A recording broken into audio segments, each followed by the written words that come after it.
Today we're going to go through the 3 basic movement patterns that we're going to use to warm up for our lower body day. So we start with a hip hinge. So we're focusing on driving and pushing back through our hips, which will then get us to engage our glutes and our hamstrings.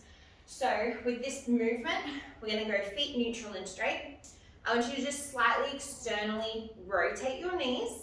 And from here, you're going to focus on pushing back through your hips. So you want to keep nice straight back, push back through your hips, and then standing up again. But we're still keeping that tension of that external rotation, so we're keeping our glute engagement.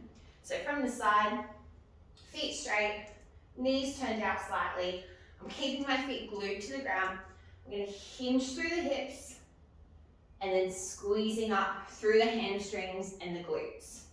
So I'm also not going into back extension or extension as such, because I want to try and keep my core tight, and I want to try and keep that focus of the hip pattern being the main source of the movement, rather than me using my back to bend over to hinge down.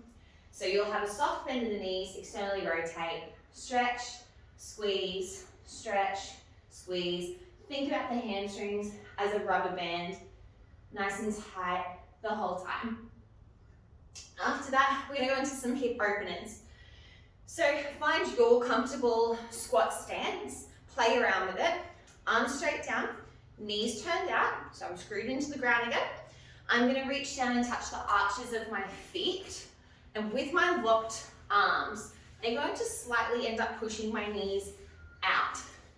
So this also is just going to help us open up the hips to warm up for our squat pattern.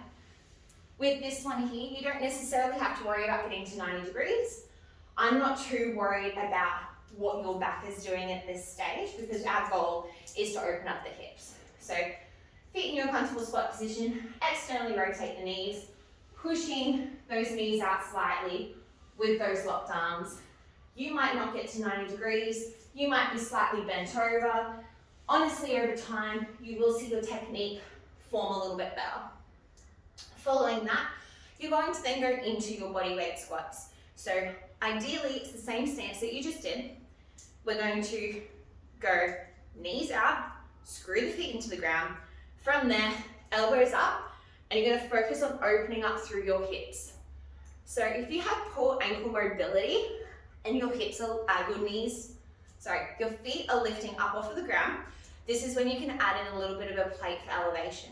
So that'll just help your hip joints sit a bit more comfortably in the squat position.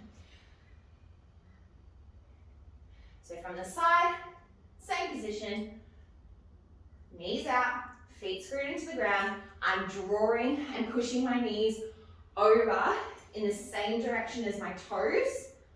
As you can see, for me, I struggle with ankle mobility as well.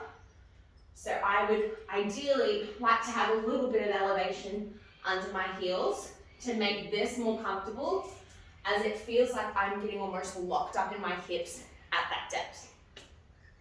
With these, activate before each session, then move into those 3 key patterns before you start your lower body workout for the day.